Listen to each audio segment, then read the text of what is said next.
Hello, Freedom Family. Welcome back to another episode of Living Free Alaska. We took a little break last week to celebrate Gary's birthday, but today we're back with a lot to catch you up on. This week, we're bringing home our brand new Lance 1172 camper, and we'll show you what modifications we've already made and share our first impressions. Plus, I just finished up my first week with the milepost after being semi-retired for 15 years, so I'll fill you in on how I'm feeling about the new job. And if that wasn't enough, every Alaskan is preparing for a potential natural disaster after receiving an explosive warning. So we'll share what's happening and what that means for us. So stick around because it's an episode you won't want to miss.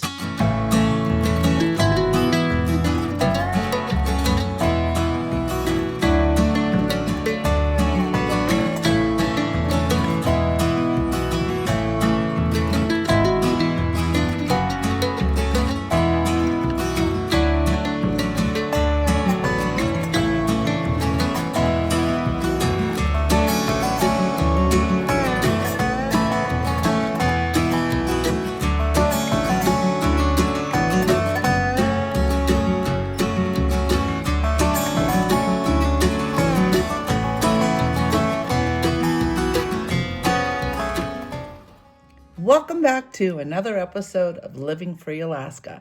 I'm going to admit, guys, this week we have been extremely busy and the camera has barely come out. First of all, this was week number 1 of me and my new job with the milepost. And oh my Lord. Let me just say, what have I gotten myself into? No, it's not bad. I have sat here at this desk so much this week, more than probably I have in a very long time. Just fire hose of information coming my way. It's exciting. It's scary. I knew this was going to be exciting and scary, but I know I can do it. It's just going to take a little bit of time for me to really feel comfortable in the position. Oh, heck. Let's be honest. This is going to take a full year getting used to being comfortable in this position. But I have a really great team behind me, so I feel confident everything's going to be a-okay. But with that, so much going on. So not only me doing my work duties and then also running my business. Tickets went on sale for the rally, so that was craziness and it was a lot of fun. We've got a great group of people already signed up for our rally, and so I'm really looking forward to that. On top of that, we've had several appointments with the truck to get things ready for it to rock and roll this summer on our adventures. Let's see, we had a bed liner put in and a tonneau cover installed. And oh yeah, we took delivery of the camper. You probably saw that in opening credits. So all weekend, Gary and I have, between working online with our business and milepost, then any other waking moment, we've been in the camper working to get things installed and supplied. Because hopefully in a week or two, we're going to go on our first shakedown trip and we will be winter camping. Well, as much as Alaska can give us winter right now. Now, we are planning to go north. We're going to go up, I believe, to Fairbanks by the end of the month to go see the ice carving world championships. That's our goal. Let's hope we make it. But I am ready to step away from my computer for a little bit, so let's go down and check in on Gary and see what he's up to. I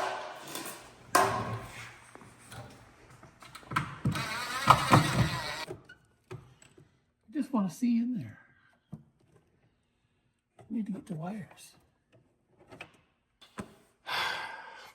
Welcome to what I do. I dig into things to see what's behind because I need to know. And in this situation, I'm working on installing a lithium battery pack and new inverter and other accessories that go along with that, solar panels and battery charger and all this and that. And I'm getting to the point where I want to hook up the DC system to the new batteries and run the AC into the inverter. And I'm just following the path of all the wiring, the DC wiring and the AC wiring, finding out where it's going, and making sure that when I do these disconnects and reconnects, that everything's going to be appropriately placed. So kind of got to get intrusive sometimes and find out what they did, because sometimes they don't do the most logical things when they assemble these vehicles or campers or whatever they are, RVs. There is a standard, but it's not a housing standard by any means. So RVIA is okay, but it's minimal. Anyway, that's what I'm doing here. I'll show you over here what I've done. Here, I'll put this on just to make it look pretty. So these are our Battleborn batteries, 270 amp hour each battery. So that'll give us a total of 540 amp hours of usable lithium power in the camper. And then I've got a Victron Multiplus 3000 watt inverter here that will also act as a charger. So when we are either plugged into shore power or when we have the generator running, that inverter charger will charge these batteries. I've also got a solar controller here. So we're going to bring 400 watts down, 400 watts of solar down from the roof and into the solar controller. And then back here is what's called a DC to DC charger. So I'm going to run a large cable from the battery of the truck through the truck and through the camper, and it'll land in here, and this will charge from the truck's alternator into the batteries as well. Then there's also, the required circuitry, circuit breakers, and on-off switches and all that kind of stuff we got to install. But just trying to get a layout of where everything's going. We're trying to still utilize some of the space available in here. There is a shelf that's supposed to go in here. I cannot get it in there right now. I believe I need to move this out of the way and then put the shelf in. Right, yeah, this is actually kind of a good working location right now. The camper's raised up a little bit higher than normal, and kind of get in here and do things. So I'm doing this. I built this a little while back, and when I added on these shelves here, I built this workbench area. And this, not just for this job, but for many other jobs I've done in the last couple of weeks, months, this workstation has become very useful. So I'm really glad I put it here. So this has been my wiring area where I've been cutting the wires to length, putting on the big lugs and crimping them and all that stuff. Also got wire shrink wrap. So this has been kind of that work area. I'm really glad I built that. That's awesome. Over here, this is the water bay. I had to go through, and this is the wire that comes from the solar panels way up on the roof. It comes down about 6 inches from the roof and a channel all the way over, and it came into a cabinet up there, and then the display was inside. I had to backfeed this wire all the way back down into here so I can tie in. Actually, no, that's not this wire. My solar wire is back here. This is just a DC battery wire. So the solar wire is right back here in this bundle. And I've already got that running back to the back. This is a battery wire I'm going to use to power the new unit inside. And now, I told you, I like to dig into things a little bit. When I see an access panel, I remove them. So, I'm kind of like to look and see. I want to know what is behind these panels. So when there's access panels, I want to open them up. I want to look and see. And when I read forums on Landowners of America, and I see that they pulled out the belly pan and found all sorts of stuff, well, I wanted to do that too. So I'm lying underneath the camper right now, and I've pulled down the belly pan. And I can see the black tank, freshwater tank, gray tank all up there, and the plumbing that goes with it, along with all the wiring that was up there. And kind of made a better mess of it. Things were kind of hanging down when I pulled the belly pan down. Things were hanging down quite a bit, kind of crazy. But it doesn't look too bad. It's been nice to have the belly pan off too, because what I'm doing back here in the battery bay, the new battery bay's back here, and I've been having to run wires through this chase right here. So it's been nice to be able to get down here and actually run the wires. Yeah, and then also access to the backside here because I've had to bolt in the wood panels back there in the back of that battery area. Had to bolt the wood panels into the back wall. I want to make sure there's no tankage or anything behind that. So if I run screws all the way through the wall, it doesn't puncture anything. So it's always good to look, and you know, this is our rig. I want to know how it's constructed, what to where, and where I need to go to fix issues. And you know, diving deep into the new RV is kind of always how I do it. You're going to own one of these, you're going to learn how to fix one of these. So it's just kind of that simple. And that's where I'm at. I'm not afraid to do it. Especially when you're on remote roads like ours. You need to know how to fix things. Yeah, I need to, yes, know how to fix things, but that doesn't mean we're always going to have the part in That the is remote true. area. So either fix and make it work until you get somewhere, or you know, just a temporary patch. Or We've done that before. yes, yes, I've done a couple. As you can see, we can't quite go inside yet.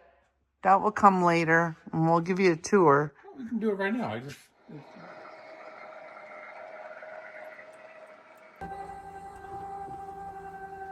One of the areas I was working, or have been working, so remember that solar controller I talked about, that wire? It ran through this wire bundle and into this hole here. And I had to pull that wire all the way back out of here. And then it's amazing how they just make a mess of things. They just cover things up with, well, in this case, this panel sits inside the cabinet here to cover up all the mess of wires. Stacey will get in there and show you what it looks like right now. Uncovered. But that's a heck of a lot nicer than what it used to be. The camper came with 200 watts of solar with this Go Power solar controller. I'm going to take that out, and we're replacing it with the Victron unit you saw down below. And I think I'm going to reuse those either on our enclosed trailer, or I might mount them to our Shelter Logic shed out there. So I have a battery charging system for my fuel tank, or fuel trailer. So just things going on in my head. We also got to think about where I want to put Starlink and where I want to bring Starlink down from the roof. I can't bring it down the same wires as the solar because it's an enclosed gland that goes through the roof. So there's another little vent pipe up here. I'm going to try to run the Starlink wire down, and it'll go over into the bedroom area. So that's what I've been doing here. Oh, nope. I've also been peeking in, of course. If there's an access panel, Gary takes it off. So peeking into here, and actually right now is a great time. I'm glad we opened this up because I do need to get into the converter down here and disconnect the converter. What the converter does is similar to what an inverter does, except in opposite direction. It takes 120, converts it to 12 volt to charge the batteries. So when you're plugged into shore power or the generator's running, it sends that 120 signal into here, and then it charges the batteries. Well, if I already have the inverter in the back doing the battery charging system, I don't need the converter doing it. And that's the Victron's a better unit. So I'm going to unplug the converter here and won't have that worry. And everything else in here is good to go. I don't need to do any modifications to whatever else is down in there. So I'm going to take care of that in a little bit and button that panel up. As you can see, I did put up some of my decorations, not all of them. Brought in one of my mother's blankets that she crocheted. And we went into town and bought a couple of things specifically for the camper. One of which is this coat rack. I think it's adorable. And the plan is to put it up here. It has just enough room that it won't hit. We just got to make sure that there's no coats on it when we're closing this back slide. You can see my little wall art that I made at our crafting class a couple of weeks ago. And I have started to bring in kitchen things. However, until Gary is done with his wiring, I've stopped that because he needs access. And a lot of our kitchen plates, cups, pots and pans, etc. will go in this cabinet. Over here at the dinette, Again, I'm just using it as a workspace. We spent a majority of Sunday afternoon here just working and getting things organized. So that's all set. And then up in our bedroom, as you can see, I've gone ahead and made the bed. We added a 2-inch topper and then a Betty comforter sheet system. And yeah, that's about it so far. It's coming along nice, and I'm really excited for future trips that we have planned in this.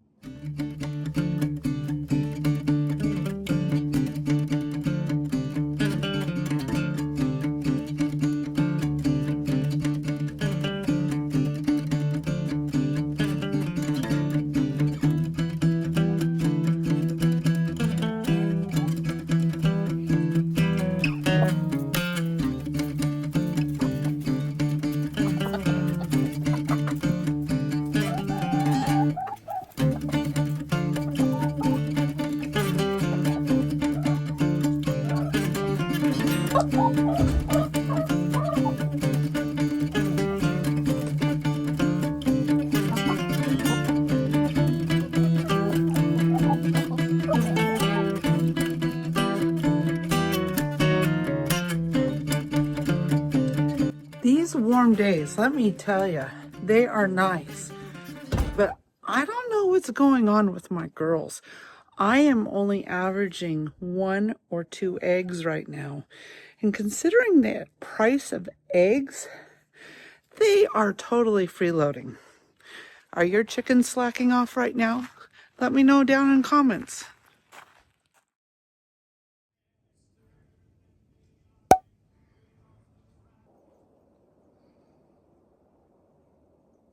What do you think, Newman?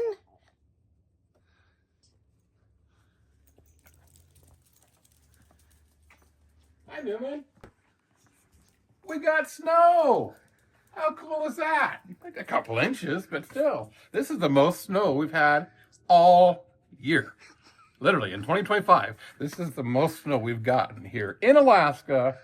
This is crazy. Crazy. Well, for our area. In our area, yes, correct. In our area. There's been other areas that have got quite a bit of snow, but this is in our little area in the valley.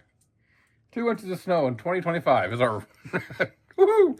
Anyway, hey, beautiful day. Look at this. It's I don't know, almost 30 degrees. The sun's kind of poking through some high clouds. Snow on the ground. It just makes it so much more pretty now, doesn't it? I love it. We don't need 4 more feet of snow. It'd be great. Well, actually, at this point, this is fine. We're getting mid-March now. I'm waiting for spring. Spring can happen. I agree. Spring fever is here. That's a thing. We are ready to get out and on the road and travel a bit, show you more of Alaska and the north. It's been a pretty chill week. With my new job, I have found it truly is a full-time job. We kind of expected that. Yeah, but I'm kind of tied to my office all week long. And since it's been the weekend, we've just been chilling and relaxing and spending time with friends. Absolutely, that's a good time. And of course, we celebrated Gary's birthday. That wasn't a big day. It was just a day. Oh, Newman. Newman's got to go bark at the neighbors. Newman just saw Winston. Yeah. Who's that, Newman? But yeah, we're going to go have lunch right now with some friends and neighbors and just enjoy the day. Yep. Newman, let's go inside. Come on, Newmy. Oh. Oh, there goes Winston. Newman. Oh, now you got your sister barking.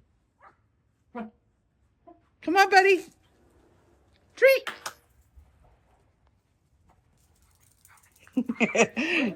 He'll come in for a treat, won't he? Yeah, he needs to work a little bit more on recall. He shouldn't have to say, I think maybe he thinks his name is Treat. I don't know. He sure responds to Treat better than his name. Hi, Treat. Hi, Treat. Silly boy. How are you? Oh, Treat. Daddy, go get him a treat. Okay, I got it over here. What's in here? Ooh, we got some crunchy treats. Can you catch? Oh, he's shaking. He's shaking. Bobby. Whoops. Daddy. Yeah, we've got some treats on the floor to clean up. All right, you ready to head out? Yep, Okay, I let's am. go. Grab a jacket.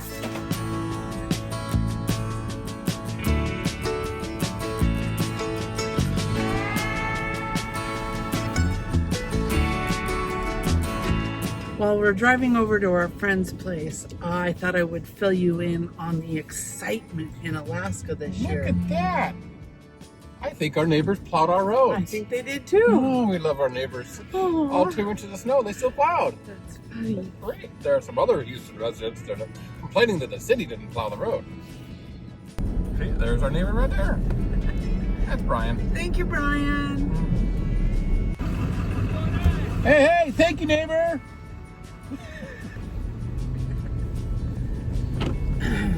Well, as I was saying, getting back to what's going on in Alaska this week.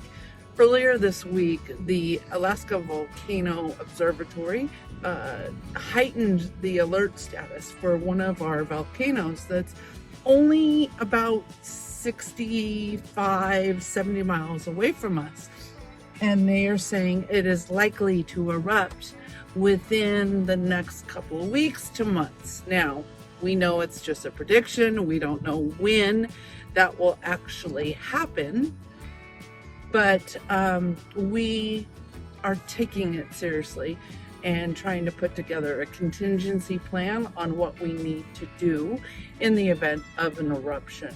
Our biggest problem here would be ashfall, and of course the winds have to be right to carry it here, but when it last erupted back in the 90s, and then I think in the 50s? And it was 56 and 92. Yeah, it did affect our area.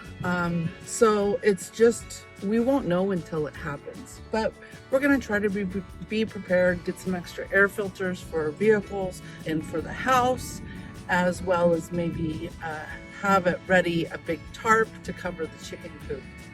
The other question we have is if we're traveling, what will be our plan? We need to have something where maybe our neighbors can help to protect our livestock. But that is the big hoopla and news that everyone's talking about. If you watch other channels, I'm sure they'll be talking about it this week as well. It is something that we have to think about, living so close to active volcanoes. But, you know, it's Alaska. We just roll with it. I mean, we roll every day with our daily earthquakes, and now we just have to add volcanoes into the mix. It's not very often and few and far between, and I don't think there's a worry of magma on this volcano. It's just mainly an ash thing. It is across the Cook Inlet, so if there is magma, I mean, it's not going to affect anybody. It'll just roll into the ocean, basically. So yeah, it's a concern, you know, so we're going to look at maybe getting some of those N95 masks that became so popular during, you know, COVID a couple years ago. And maybe some air filters for the vehicles, like Stacey said. The other thing is too, you know, got to think about our house as well. So we have a HRV air circulating system in the house, and that brings in fresh air from outside and circulates it throughout the house, exhausts stale air from the house. So if there is an eruption, I've got to remember to turn that off too, because we don't want to be bringing that ashy stuff into the house. And we actually have a couple of open holes. And there's a couple of vents in garages and this and that we'll need to plug up as well. So, and then like parking the vehicles indoors is a bigger thing, because you don't want the ash to fall on the car, and then if you brush it off, it's really abrasive and can scratch the vehicle paint. It's like glass. I'll bring in Elsie's parked outside. I'll bring her in, and the big Ford will come inside. The Jeep has its place, so we'll try to have all the vehicles inside as much as possible. Yeah. What's interesting is both Gary and I grew up in Washington when Mount St. Helens blew on May 18th, 1980. But we were both 8 years old at the time, and our parents had to deal with all these things. Just kids didn't, just thought, yeah, oh shoot, the sky's yeah. falling. We were excited. We got out of school for a week. I mean, even though we couldn't go out and play in it, but I think we did. Oh, We didn't know any didn't know any better. Yeah. And I remember my dad going out and mowing the ash to get it off the lawn. I mean, what else do you do? So this is very different now that we're adults and we've got to deal with our own property and things. But it's a real thing that we've got to take seriously, and Yeah. it's an event that just might happen. So we have to wait and see. Yep. We have to wait and see. Well, we're almost to our friends to go have lunch, so we will maybe check in after lunch, and we'll go from there. Well, and there's one thing that we haven't said yet.